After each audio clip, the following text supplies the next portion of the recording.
ఇవన్నీ వాళ్ళకి చిన్నప్పటి నుంచి కూడా మనం చెప్పిన పని వాళ్ళు వింటే వాళ్ళకి కావాల్సినవన్నీ మనం సమకూరుస్తాం కదా.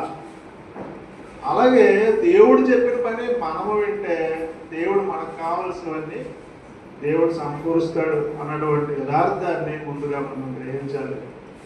ఫస్ట్ దేవుడికి ప్రియారిటీ ఇవ్వాలి, తర్వాత చదువుకి, తర్వాత ఆటలకి. మన జీవితాల్లో అన్నిటికంటే ముందుగా పెద్దపేట వేయవలసింది ఏంటంటే దేవుడికి. పిల్లలు నడవలసిన త్రోవను వారికి మనం బాల్యంలోనే నేర్పిస్తే వారు దాని నుండి తొలగిపోరు, ఎప్పటికీ కూడా తొలగిపోరు.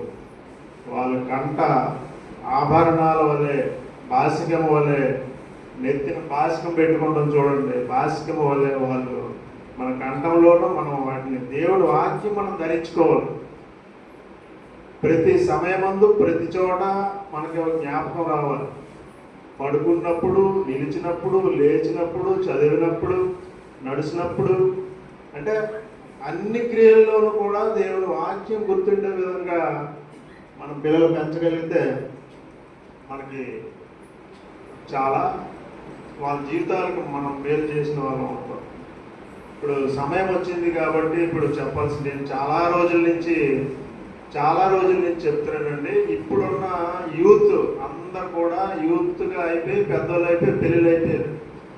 కానీ ఇప్పుడు మన సంఘంలో చిల్డ్రన్ స్కూల్, చంటి పిల్లలకి స్కూల్ నడిపించట్లేదు.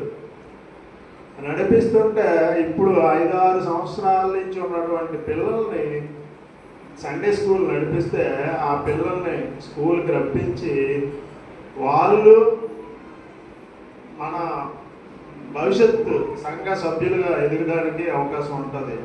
ఇది ఏ ఒక్కరి వలన జరిగింది కాదండి. మన సంఘ సభ్యులు, స్త్రీలు, పురుషులు, ముందుగుండా తల్లులకి నేను చెప్తుంది ఏంటంటే, ఇప్పుడు తల్లులుగా ఉన్నటువంటి వాళ్ళు అంటే 15 సంవత్సరాలు 16 సంవత్సరాలు పిల్లలు దాటిపోయి ఉంటే కాదు, అంతకంటే ముందుగానే పిల్లలు 5 సంవత్సరాలు 6 సంవత్సరాలు ఉన్న పిల్లల్ని దేవుని సన్నిధికి తీసుకురావడం అలవాటు చేసుకోండి.